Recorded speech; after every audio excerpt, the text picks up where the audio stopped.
Now, there are two basic elements of custom.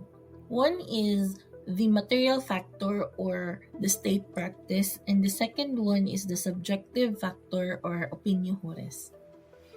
State practice shows how states behave. It has the sub-elements of duration, consistency, and generality of the practice of states. Duration here can either be long or short, while consistency has the basic rule of continuity and repetition. Subjective factor or opinio juris shows why they behave the way they do. We also have dissenting states. Now, the question here is that would dissenting states be bound by custom? Yes, unless they have consistently objected to it while the custom was merely in the process of formation. We also have instant customs. Instant customs are the spontaneous activity of a great number of states supporting a specific line of action. Treaties.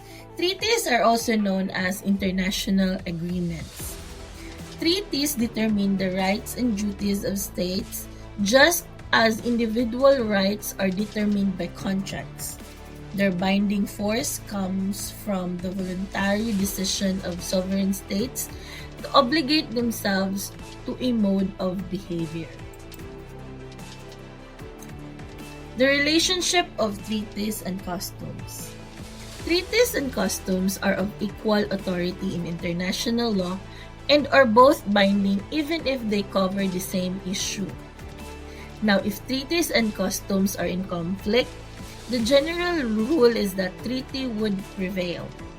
However, exception to this rule is that if the custom involved is jus cogens, then the custom must be followed.